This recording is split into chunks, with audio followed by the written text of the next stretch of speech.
Welcome to the Healing Centered Conversations podcast, where we create space for conversations that heal. I'm your host, Dr. Byron McClure, a nationally certified school psychologist.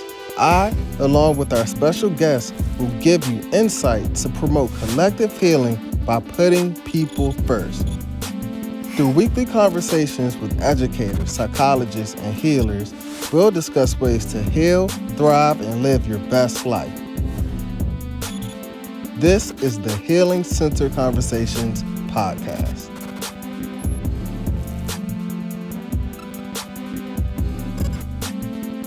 Welcome to the Healing Center Conversations podcast, where we create space for conversations that heal. I'm your host, Dr. Byron McClure, and we have a very special guest in the building today, Mykesha Mack. Yay! Hey, everybody. Let's get it. Hello. I'm excited. Thank you for having me. Absolutely. So Mykesha Mack is a dynamic confidence coach, life speaker, dance fitness instructor, and game changer. Her purpose is to help ambitious professional women unlock their God-given greatness by divorcing toxic thoughts and healing from past trauma, to build the confidence to take action on their goals and live the life they love. Welcome to the Healing Center podcast, Mykesha. Thank you for joining. Yes, thank you for having me. Hello, everybody. We're about to have a good time, and I'm excited to be here. Thank you, Doc. Absolutely. It's my pleasure. Well, we were doing our pre-show notes and check-in. I'm saying that I feel like I've known you for years. Right. Like we go back. Right, for real. Yeah. So as we jump into it, who is Mykesha Mack? That is such a loaded question, right? Like, who It is. somebody? It is. And it's so funny that you asked that, because I used to ask that on interviews when I was in corporate America. And people will always, struggle with that question. And so now being asked that, I'm like, man, okay, who am I? And the first thing I think of is I am a key. And it's funny that my name is Mykesha, right? I believe that I'm not just any key. I believe that I'm God's key. I'm a key to help unlock people's potential, because a lot of times we as humans don't really understand our potential. We don't understand who we are. We don't understand our worth, our value. We don't see ourselves for who we truly are. We bomb.com. Like I always say, you the bomb.com, but you don't see that, or we don't see that a lot of times. And so I believe that I am here to help unlock people's destiny and potential and help them see who they truly are. In addition to that, like you said, I'm a certified life coach. I'm a certified motivational speaker. I am a daughter. I am an aunt, I'm a sister. I'm a friend, but I like to consider myself really why I'm here as far as my purpose. I'm a key. I'm a key to help unlock destinies and potential and really help people see that thetabomb.com and the biz.biz. So I hope that kind of answers the question. Just as a little something. It does. That's definitely more than a little something. What's fascinating to me about that, so people who have heard me talk, one of my big mantras is we have to shift our mindsets from what's wrong to what's strong. That means understanding your strengths, right? Yeah. I believe people should understand what their top strengths are. And so there's an assessment that I love. It's called the Strength Finders. It will give you your top 5 strengths. Yeah. And so one of my top 5 strengths. So you know your top 5 strengths? I don't remember all 5, but it's funny. I remember a particular one. It's called the developer. And I remember, looking at that, Byron, and I'm like, developer. I'm not an engineer. I'm like, because I was working in tech at the time. I'm like, developer. I'm not a developer. And so, but when I read it, basically, it literally said, like, you see people's potential and you help develop their potential into who they truly are, something like that. And I was like, I'm a developer. And so I remember a developer, achiever, and there were 3 more. Yeah, like that but I remember those 2 in particular. What's so cool is I can almost guess and pinpoint your strengths. Like I knew achiever was going to be one of them. Developer totally makes sense because those are some of mine. Another one that I thought you were going to say is maximizer. And maximizer is one of my strengths. And Huh. what maximizer is, you maximize Yeah. the potential of people. So you Really? naturally, It it's sounds like amazing. At first, developer. it sounds just like developer, Huh. and the name is cool, Yeah. right? Yeah. Yeah. I And so love I that. can see that in you, maximizing those around you to really tap into the unlimited potential that's Yeah. in people. Yeah. So that's Yeah. fascinating stuff. Mykesha, looking at your bio, hearing you just talk now, one of the things you mentioned is that you've worked in corporate America. So I'm interested to hear what that experience was like for you working in corporate America. Yeah. Yeah. So I'm trying to think about how far I should go back. So I worked in corporate America. I'm actually still kind of in corporate America, if I'm honest. I work as a consultant, a DEI consultant. So I work in diversity, equity, and inclusion. And prior to that, I remember graduating and feeling like, okay, what am I going to do? Mind you, I graduated with a bachelor in comm studies. And I know people be hating on comm studies. Don't hate on comm studies because communication studies, when I did that major, originally I went to school for law. I wanted to be an attorney. I wanted to be an entertainment lawyer. So I did my major classes. I was like, listen, that's not it. Stuck with the entertainment and I started doing that. However, I was like, this isn't it either. So when I got to comm studies, it really helped me see the importance of intrapersonal communication and how we're always communicating, whether we know it or not. Our body language, our eyes, our face gestures, we're always saying something. And so fast forward, I graduated. I'm like, okay, what am I going to do? I'm not sure. I started applying for jobs like crazy, like most people do when they're about to graduate college. Just start applying places. And funny story, I accidentally applied to what was it? What are those things called that you? Why am I blanking on this? You apply and they get you the job. What is that called, Byron? Like a It's like, headhunter yeah, type like a temp thing. agency. That's what it Yeah, is. temp agency. Yep. Mhm. I didn't even know it was a temp agency, Byron. I thought it was just a job. It was like a assistant job or something. So I'm like, okay. They called me literally probably like 15 minutes later. And I was like, hello. They're like, oh, yeah, we want to place you. I said, is this a joke? And so they were like, no, it's not a joke. Long story short, they placed me at this place called NeoGov. NeoGov is a technology firm, and we service public sector agencies with HR systems. So HR systems, performance evaluation systems, LMS systems, all of that. So I was there, and I went there for an interview, got the job. I was supposed to be there for 6 months. It was a summer job. I think 3 months. And I was just applicant support rep, helping applicants apply for jobs. If you've ever been at governmentjobs.com, that was us. And so helping people apply for jobs. And I grew throughout that company. I remember after 3 months, I said, hey, I want to be hired. They were like, oh, yeah, no. Mind you, I'm the only Black woman at the job at the time. And so I was like, oh, I would like to be hired again. Yeah, we don't know. I was like, oh, okay. Like, well, you know what? Listen, I'm going to work my butt off and I'm going to just give it my best shot, And so they end up wanting to hire me a few months after that. And I pretty much grew in the company. So that was, I think, 2015. And I left corporate America in 2020. So about 5 years. That's 2014, 2015. So I did that. But in the corporate America, I grew within that company. I started off the applicant support rep. And then I was a customer service rep. And then they wanted me to manage the entire team. So both teams.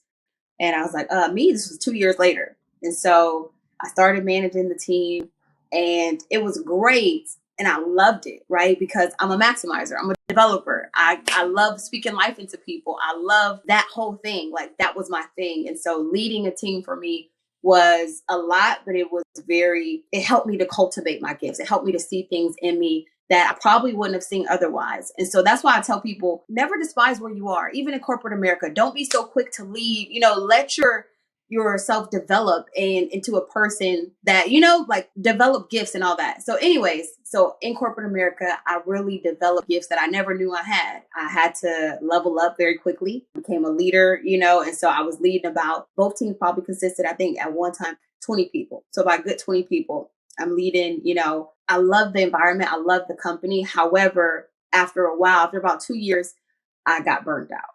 But I remember thinking like, you know what? I'm about to run this company. Only Black woman here, only Black woman in leadership. I'm about to run the company. I'm young, all this stuff. And funny story, somebody ended up putting on Glassdoor, fire the customer success manager. She thinks she runs the company. I didn't think I run the company. I was just very confident, and I was, and it wasn't even cockiness. It was confidence in a way that my confidence comes from making other people feel good. So I'm going to always speak life into you. I'm the type of person, you be around me for less than 5 minutes, I'm going to make you feel like somebody, because that's who you are. I believe you are somebody. And so anyways, I began speaking. I began traveling. They sent me places in corporate America. And that's where I found my gift of speaking. I remember when they first put me on the stage, I was like, listen, I'm going to leave the stage and I'm going to drop the mic and that's it. I'm not doing this ever again. I didn't see myself as a speaker, but in corporate America, I was able to develop that gift as a speaker, as a leader, as a cultivator, a maximizer. And I remember the CEO telling me, hey, you're going to run the company one day. I'm going to put you on my C-suite, literally CEO. And I was like, oh, yes, I received that, And so that's what I was working towards in corporate America. However, like I said, 2 years later, I got burnt out. And I remember coming to work, Byron, and throwing a picture of myself through a computer. I was like, okay, this isn't healthy anymore. I was becoming something I wasn't. Like we did a live last week with my girl, Sunny. And she said, I asked her, how do you know when it's time to go? She said, when you become somebody, you're not, essentially. And that's how I knew it was time for me to go, because I was irritated. I was mean. I was angry, and I was becoming something I wasn't. And so I had to talk with the CEO. I said, I can't do it anymore, and we literally made a 6-month plan of me exiting. And so that was literally how I went. I quit my job during the pandemic. Obviously didn't know the pandemic was going to happen, but I kept the plan and I trusted God. And I used those skills in corporate America to build my own business as a life coach and as a speaker. And now that's what I do, taking those same skills that I cultivated and the gifts that God has given me to now do what I do now as a speaker and life coach. So that's sensational. Hope that kind of answers. I know that was the long version of it. No, it definitely answers it. And of course, now it seems that you're thriving, that you're doing well. I know when you start, when you venture out on your own, there's a lot of uncertainty. There's a lot of things that might go unanswered, and you have to do some soul searching to figure it out. And so in that space where you left your comfortable corporate America job, and in between that space of prior to starting what you were doing, and from what I've read, it seems that there had to be this transformational journey that you went on, this healing journey that you had to go on. So I would love if you kind of talked a little bit about that transformational healing journey that you had to go on before you could really pour it into others. Good question. That's really good. I'll take it a little bit back. Even before corporate America, I grew up in South Central LA. I'm from South Central LA, from the hood. My dad, he was a community activist, wink, wink. I don't even know the name for what they call him nowadays, but he was very involved in the community. But AKA, he sold drugs. For those who don't know that, he sold drugs. And so he doesn't do that anymore by the grace of God, thank Lord. However, that was the environment I was around. And so, growing up in South Central LA, daddy selling drugs. My mom had a normal job. She was previously on drugs. However, that was what I was used to. And I didn't know that it was a toxic environment, if that makes any sense. It was normal to me. So people would ask me about my childhood. I'm like, I had a great childhood. It was excellent, because although I saw all of those things, I saw a lot, my parents did their best with what they had to make sure we had a good upbringing. So I was still in private school. I couldn't even take the bus, like those type. I was very sheltered growing up. And my dad pushed us very hard, very hard. And I think that was where a lot of the wounds came. I like to say most of our wounds, 9 times out of 10, they started in childhood. And so that was where a lot of my wounds came, of feeling inadequate and feeling very insecure, feeling like I wasn't good enough because my father pushed us so hard. And mind you, he just didn't want us to, be and experience what he experienced. However, because of his wounds, how many know about the generational curses and all these things, he passed things down. And so he didn't get a lot of healing. He didn't even get told by his mom that she loved him. And so he didn't know how to express that to us. He would say, kind of pat us, God loves you and so do I. But it was never, I love you. You are beautiful. You are good enough. He didn't affirm me, but he pushed me. And that was his way of showing me that he believed in me and that he loved me. But as a child, as a young lady growing up, I was left feeling inadequate and insecure. And so that's where a lot of my insecurity came. And so growing up, I was a people pleaser. I was a people pleaser, but first they say people pleasers are parent pleasers. So I was a parent pleaser because there was emotional instability in the home because I never knew when, dad was going to be upset. I was kind of walking on eggshells. It was like, okay, I don't want to make him upset. And he wasn't, abusive or anything, but it was just that energy alone, that energy or feeling inadequate. And so anyways, fast forward, growing up with that people pleasing, that insecurity, looking for validation in people, looking for validation in relationships, acceptance because I didn't get it at home. And so I went out in the world to look for it as I grew up. And because I was so sheltered, I had a lack of identity and self-awareness. I didn't know who I was. And so I allowed people to define me. So people would say things, oh, you're just this, oh, you're just that, and I'm like, well, maybe I'm just this, maybe I'm just that, And I remember one time in particular in high school, one of my teachers told me, she spoke this into me and I came into agreement with it, that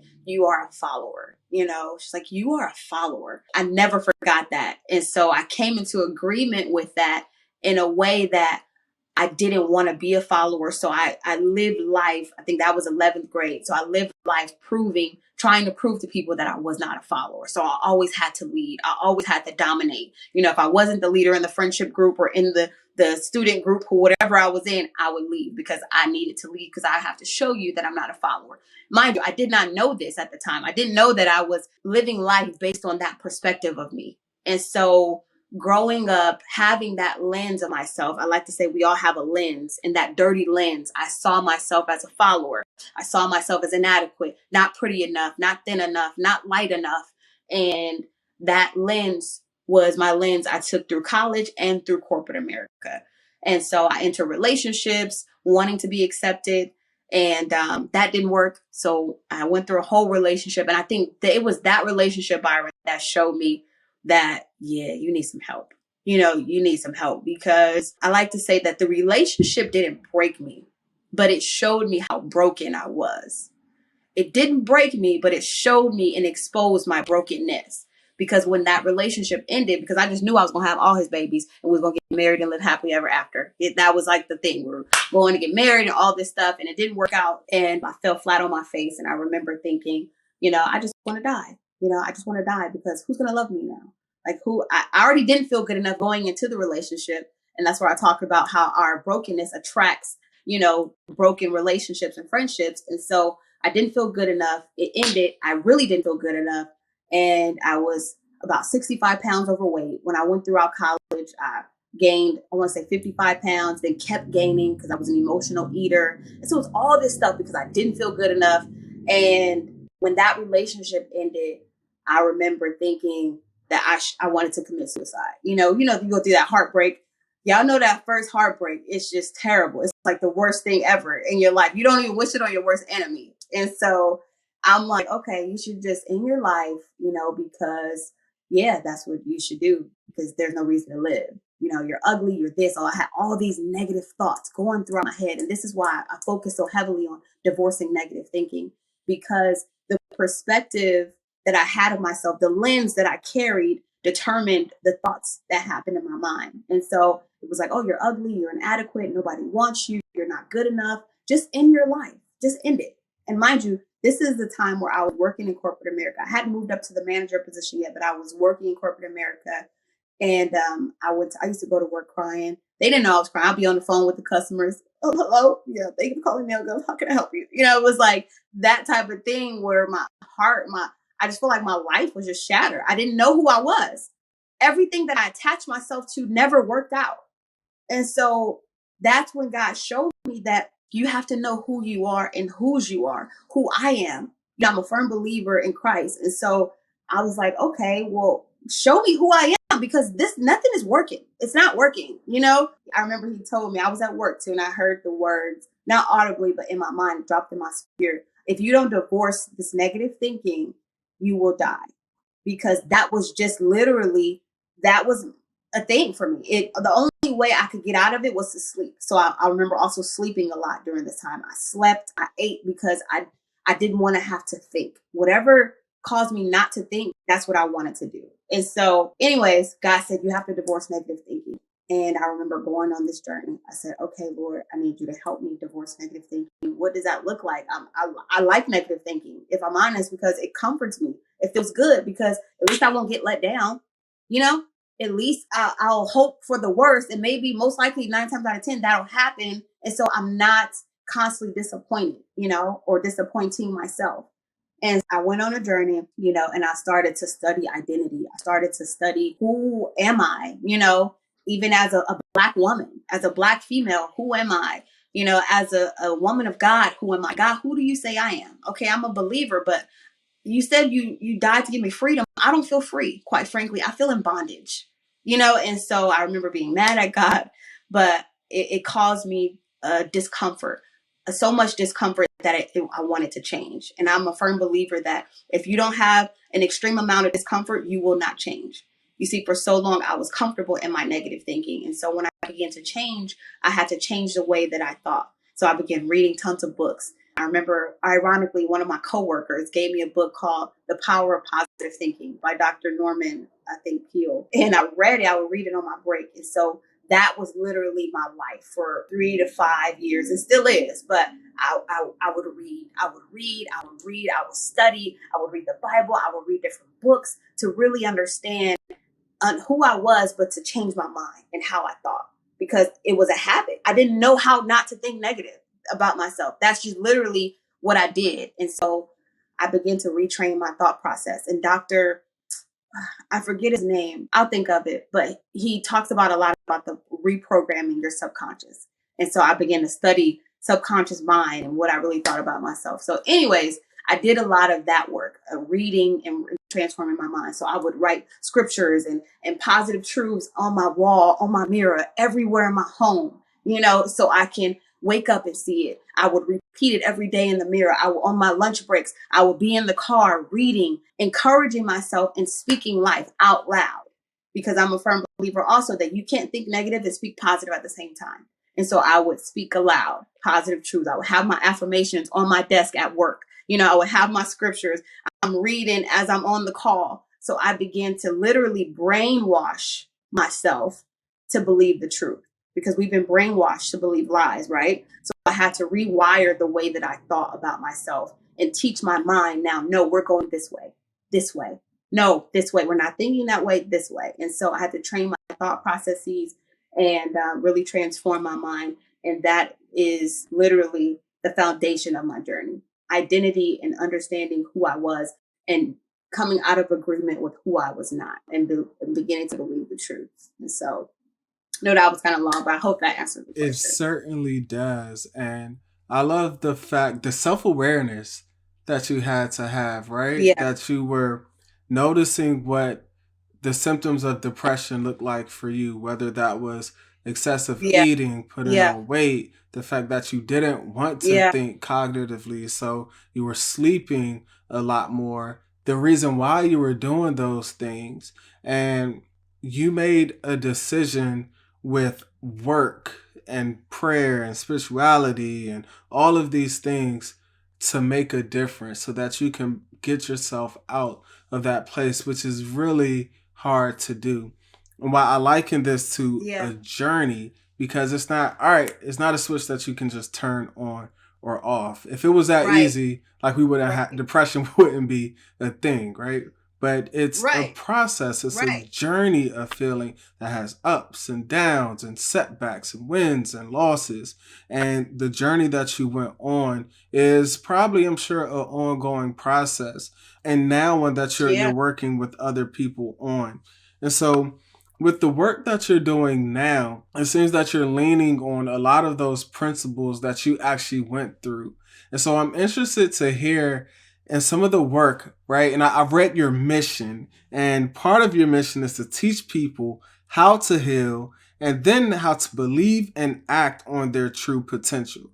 And so I wanted to ask you your definition of feeling. I think you kind of put all of that into your previous question, but I want you to talk a little bit more about what it means to divorce negative thinking and how do you help people to reach their full potential. Because I really am yeah, fascinated with that thinking, and even just from the spirituality aspect, the renewing of your mind element that's involved in that too. Yeah. So I would just love to hear your thinking around that.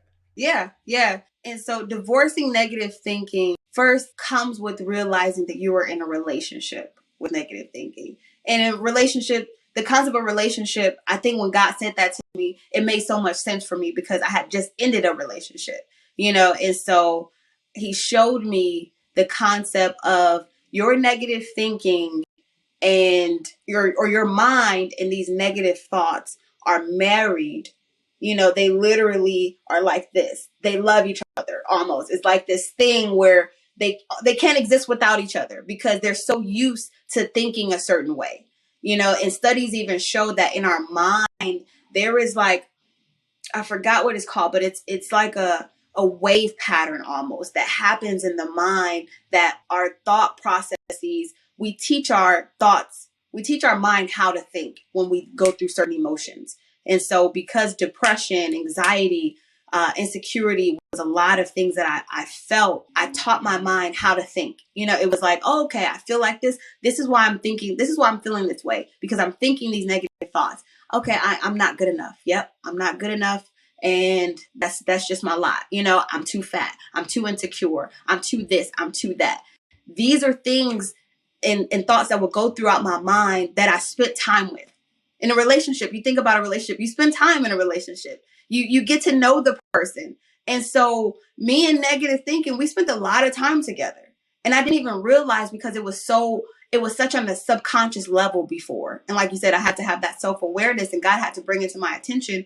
But because it was almost like I didn't even know that it was happening. But then when I began to look at what was happening in my life, because our actions are reflections of our thoughts. And so when I looked at my life and where it was going as far as how I was feeling internally and how I would respond to certain things people would do or not do if they didn't affirm me, if they didn't tell me I was doing a good job, they didn't praise me, I would feel sad. Rejection. I would feel rejected, you know. Yeah. And I deal with that a lot too. I actually read a book called Destroying the Spirit of Rejection, and that was heavy. That actually made me feel like I was normal, because I remember thinking you should probably go to a psych hospital or something. There's something wrong with you. I remember thinking that, like, real life, Byron. I was like, maybe I should check myself in, because these negative thoughts, I didn't feel like they were normal. I didn't feel like nobody else was going through them.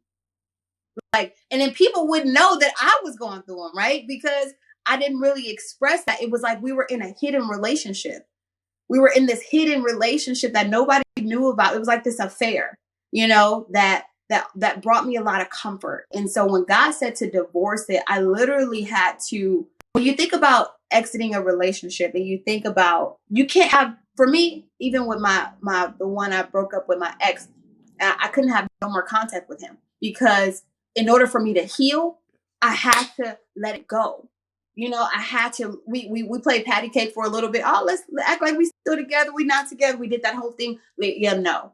And I had to make the decision, actually, I'm not going to contact you ever again. And I wish you, would not do the same for me, would do the same for me, because I have to heal. And so to divorce negative thinking means to literally to disassociate yourself with those negative thoughts. And in order to disassociate yourself with those negative thoughts, you got to figure out, how did you get into this relationship in the first place? What caused you to get into this relationship? And that's when I go back to childhood. What was the root of it? Oh, you see, the father's job, Byron, is to give identity.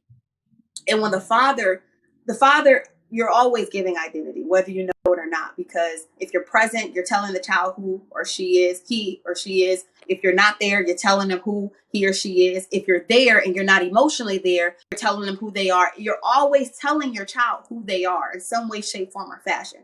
And so in my childhood, my dad inadvertently was telling me that I wasn't good enough how I was. I wasn't good enough. And so that's when I grew up feeling like I had to be somebody else. I had to be what people needed me to be, because I wasn't good enough like that. And I couldn't show my bad side. Heck no. You can't see this. Like, can't see the bad parts of me, because then you're really not going to think I'm good enough. I remember talking on the phone to a boy in middle school, and my dad had a fit, and he had such a fit that he rejected me. He rejected me. And I remember thinking, so when you do things like this, when you do bad things, people reject you. So kids, we're always picking up on things. So I was picking up on things as a little kid. I'm 11, 10 years old, picking up on when you act a certain way that people don't receive you a certain way. So I had to learn behavior. So I had to go back, identify the root of this relationship, and then figure out the truth of who I was to replace it. Because I just couldn't divorce it and say, okay, I'm done with you. Then what? I'm going to go back, right? It's an addiction. I'm going to go back. If I don't replace it now with the truth of who God says I am. And because of my spirituality, my relationship with God, Yeshua, I said, okay, Lord, you are supposed to be the one that created this world. And I just be real with him. I'm going to tell you how I talk to God. Listen, who are you? Who are you? You know what I'm saying? Who do you say you are? Who do you say I am? Because right now I'm not feeling like you're real. I'm not feeling like you love me. I'm not feeling like a lot of stuff. So I need you to show me who I am. But I had to do my part and seek out, right? And so I would get up 4 or 5 o'clock in the morning because I was desperate.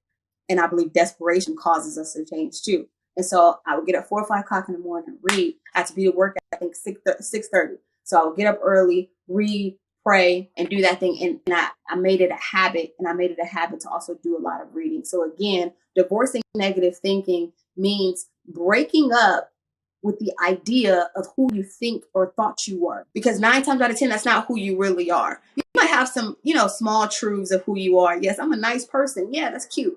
But your life is a reflection of who you think you are. I can tell who you think you are by your life. How you're living your life. Yeah, right? You in these broken relationships, in and out of relationship. Oh, it's hard for you to be alone.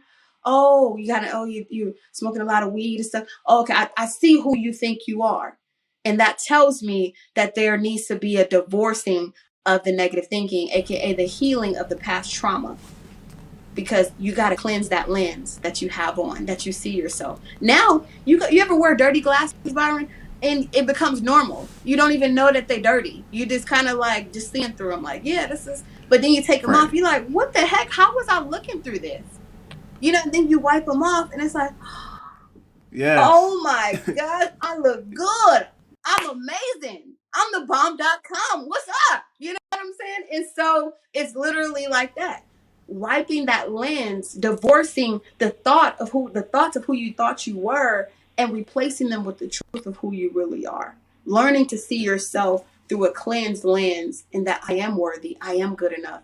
And so, yeah, I hope that answers your question, at least some of it. It really does. And it seems like that's the premise of your platform, Belief Speaks. Is that safe to say? Yeah. Your life is always speaking. What you believe, whether good or bad, it speaks. You're speaking. You know what I'm saying? And so, yes, absolutely. Belief speaks. Sensational. And so talk a little bit for our listeners who might not be familiar. What can people get from Belief Speaks, and what type of services are you providing? Yeah, good question. So right now, and it's kind of switching up because I have a good problem. I have a lot of clients now, a lot as far as the capacity that I can offer. I'm currently taking a few more. However, what I currently offer is one-on-one coaching. I have a 3-month experience. I have a 6-month experience, 9-month, and 12-month experience that you can work with me, and we can literally go through what it is, where you are right now, how'd you get there, where do you want to be, and how we're going to get you there. But I would say the first 8 to 12 weeks, that first 3 months, we're still working through mindset. Mindset and healing is an ongoing journey. So you can imagine, when my clients come to me, they come to me feeling stuck. They come to me feeling like, I don't know why my life is like this, but it's like this. I don't know why I keep attracting these type of men. I don't know why I keep ending in these type of situations. I don't know why I hate myself. I don't know why I really feel ugly, why I have these suicidal thoughts. I just feel stuck. I don't know. So a lot of them come to me not knowing. They don't know where to start, but they know that there is a problem, and they hear me talking about healing. They hear me talk about, because our premise is confidence, healing, confidence, and communication. Because I believe you have to heal from past trauma. You have to learn how to communicate, because communication is a part of healing. And a lot of times that's a whole nother episode, Byron.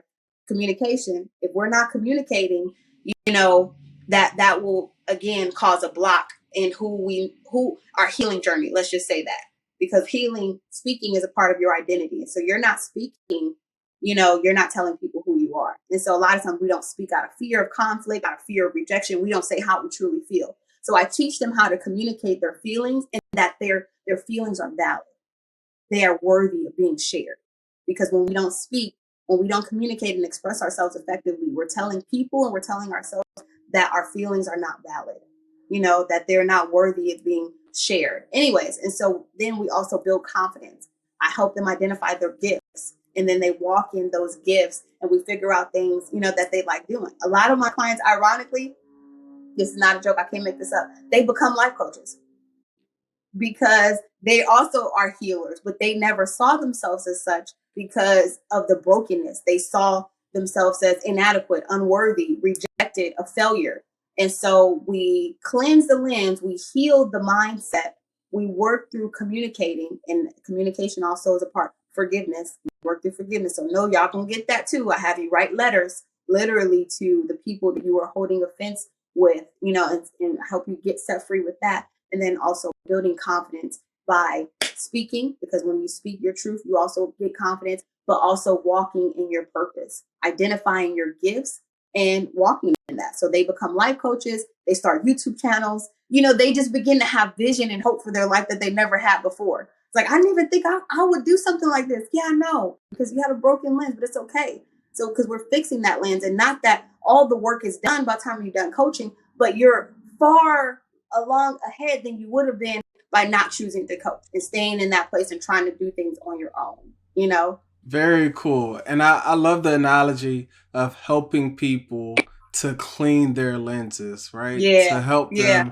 them. One of my guys, one of the former guys who I work with, he has a podcast called Adjust Your Lens, right? And Really? that is just popping into my head right now. But you're helping people to adjust their lens.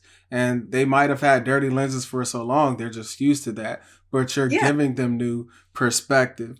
And so as we start shifting towards the end of this podcast, I just have a fun question. I was doing my social media stalking, and I saw you had this post. And I was like, I like that. That's really resonating with me. But it said, I'm not sure who this is for, but your breakthrough is literally one decision away. Do the thing. I would love for you to quickly break down what you meant in this post. Yeah. So a lot of times we know what we need to do, Byron. Let's be honest. We know, but we're afraid to make the decision. We're afraid of what that will cost us because we're so used to the comfort that we built in our lives, the comfort of negative thinking, the comfort of toxic relationships, the comfort of maybe not even doing anything, of not moving out of fear. And so I sincerely believe that God has already put a desire in us that we have yet to act on out of fear. Whether it's just hiring a life coach, whether it's going to see a therapist. A lot of my clients have seen therapists, but somehow life coaching was just that thing for them, because I believe I have a gift of healing and counseling too. So that just gets added in there. However, they had to make a decision. They had to do the thing.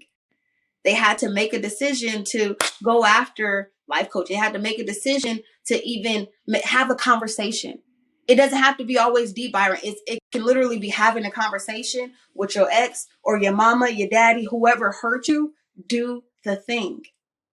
Because you're holding on to something. That breakthrough means letting go. Means whether it's letting go of fear, letting go of doubt, insecurity, letting go of anger, bitterness, resentment, rejection. You gotta let it go. And that comes with a decision. So when I say do the thing that requires you to let go, whatever that thing is for you.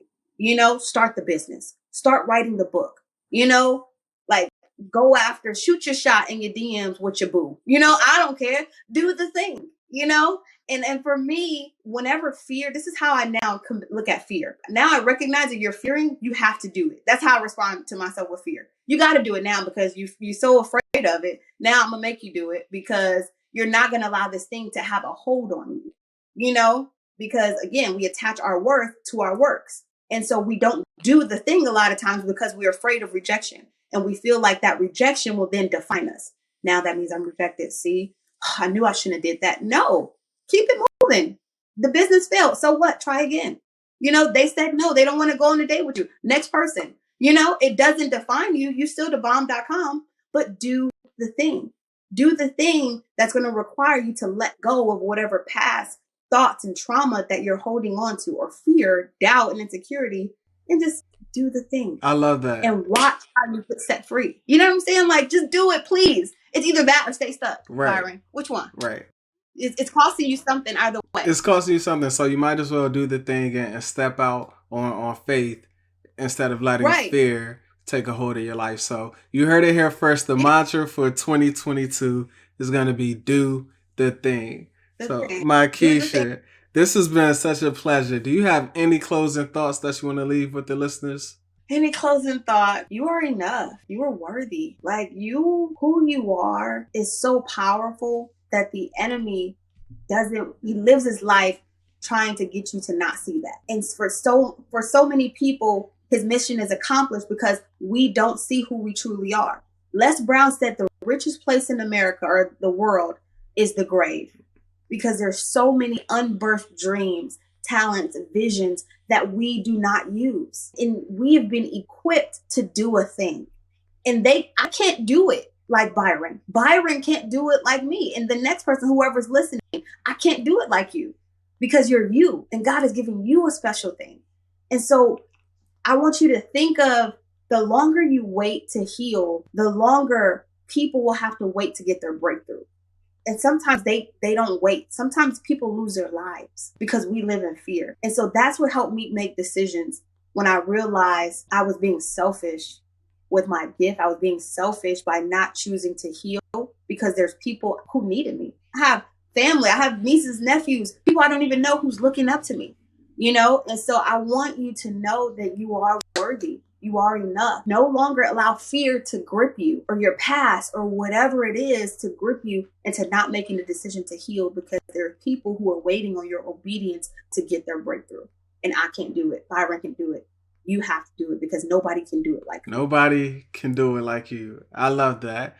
How can people find you on social media? They can find me at Mykesha Mack, or they can find me. I haven't even put it on Instagram yet. I guess y'all be the first to know that I just launched a Facebook group called Baby You Bad.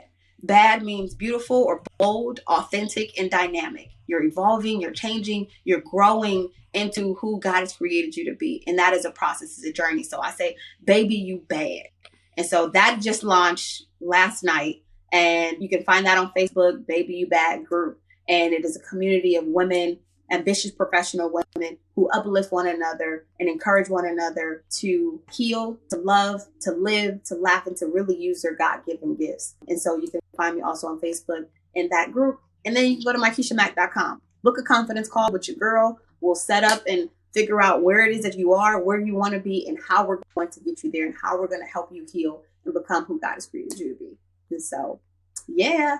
Oh, and I also have a dance fitness group. So that is Free to Fly. Yes, Free to Fly, at Free to Fly. I use dance as part of my therapy and healing too. And so I do Afro dance fitness. So at Free to Fly with 3 Ys. You are busy, and I love it. I love all the healing work that you are doing. Mykesha, thank you for this healing centered conversation. It really was my pleasure hearing your story and your journey and the healing work that you're doing now.